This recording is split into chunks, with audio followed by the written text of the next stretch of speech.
Hello everyone! So this is Edmond, Mindaros channel, isang content creator at gumagawa ng mga tutorials katulad ng laptop PC troubleshootings, mobile device troubleshootings at marami pang ibang klaseng tutorials na sinishare ko dito sa aking channel.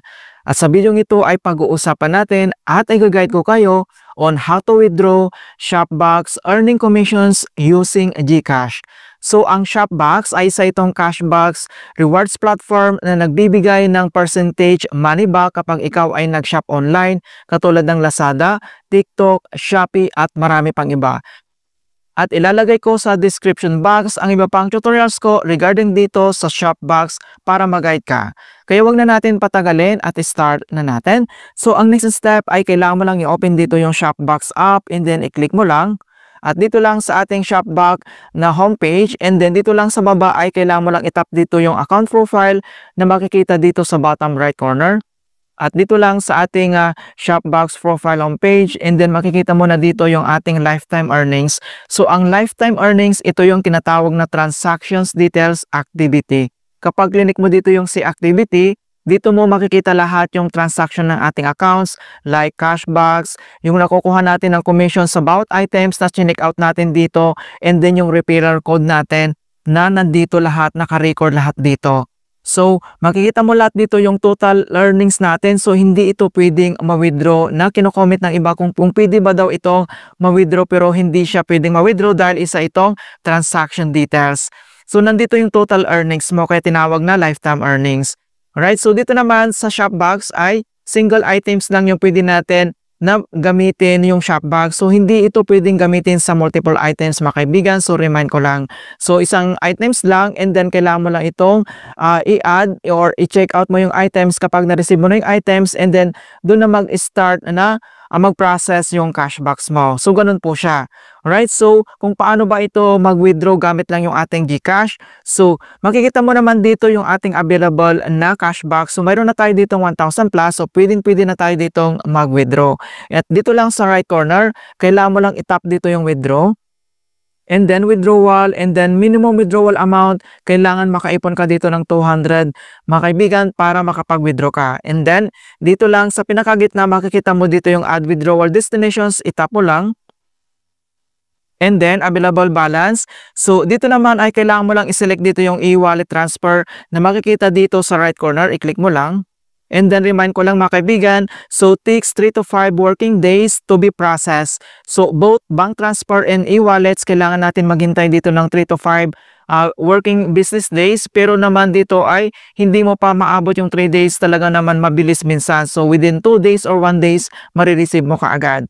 So once na-select mo na dito yung e-wallet transfer, itap mo lang dito yung add an e-wallet. And then, dito naman sa wallet and then dito lang sa please select a payment method, i-click mo lang yung arrow na yan. And then, i-select mo lang dito yung GCash. So, tatlong option payment method lang yung pwede natin magamit dito sa Shopbox. So, either GCash, PayPal, or PMaya, wala nang iba. Okay, so since GCash yung isi-select natin, dito lang sa right corner, i-click mo lang dito yung circular icon. And then, next step, dito na tayo sa bank account. So, kailangan mo lang ilagay dito yung registered na GCash name mo. Okay, so dito lang sa box, i-click mo lang and enter lang natin. Once na-enter mo na dito yung GCash na account name and then dito na tayo sa bank account number. So dito naman kailangan mo lang ilagay dito yung registered na GCash number mo. So dito sa box, i-fill out lang natin. Okay, so once nilagay mo na dito yung registered na account name and then yung GCash na registered na mobile number mo, then next step, itap mo lang dito yung add payment. Okay, so makita mo na dito na not verified. So kailangan natin itong i-verify.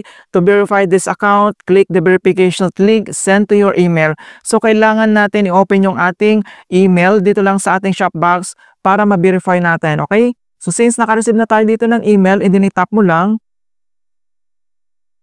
And makikita mo na dito na please verify your withdrawal details. So ang email dito ay yung registered na email natin dito sa ating Shopbox account. Dito mapupunta yung verify details. Right? And then mag-scroll down ka lang. And then makikita mo na dito yung verify details. And then kailangan mo lang yan itap. And then madadirect ulit tayo dito sa ating Shopbox app. Ayan. So makita mo, nag-redirect tayo. And then, makikita mo na dito na na-verified. Ayan, so, kailangan ma-verified muna yung ating GCash mga kaibigan bago tayo makapag-proceeds. Okay, so, iselect mo lang dito yung ating verified na GCash account. And then next step, dito na tayo sa withdrawal amount. So, kailangan mo lang maglagay dito kung magkano yung amount na i-withdraw mo dito. So, since naka 1,000 na tayo and then lagay lang tayo ng amount na kailangan natin i-withdraw dito. Ayan, so once nilagay mo na yung amount and then i-click mo lang dito yung withdraw. So, request withdrawal for this amount. And then dito naman ay verify mobile number. So, may tatlong option dito na ma-verify yung ating mobile number. So, either WhatsApp, SMS, or via phone call. So, select ka lang dito sa options. And then, select lang natin dito yung via SMS. I-click mo lang. And then, kailangan lang natin hintayin na ma-receive natin yung ating verification code. Kapag na-receive mo na, and then enter mo lang siya. And then, ito na. Okay? So, na-enter natin dito yung 6-digit code and then itap mo lang dito yung next. Ayan, so makita mo na dito na withdrawal successful. So, please wait while your request is being processed. Alright, and then click mo lang dito yung view withdrawal history and then click mo lang. And then, makita mo na dito na bank transfer and then processing na po siya. So, dito naman ay withdrawal request received. You should have your cash back within 5 days. So, may process to mga kaibigan. Kailangan natin hintayin. So, within 3 days or 2 days lang, marireceive na natin dito. So, nakailang beses naman tayo dito na naka-redeem na. So, marami na rin dito mga kaibigan na na-redeem natin. So, dito lang yung ating proof. Ayan, so makita mo na dito na naka-receive na tayo dito ng 1,200. Ito yung proof natin na talagang legit po si Shopbox. Ayan, so nandito yung all details. Alright, so ganun lang po kasimple mga kaibigan kung paano tayo mag-withdraw dito sa Shopbox. Yung commissions earning natin, gamit lang yung ating GCash account. In hope na nakapagbigay ako ng konting kalaman at guide tungkol sa Shopbox tutorials. Thank you guys and see you in my next tutorials.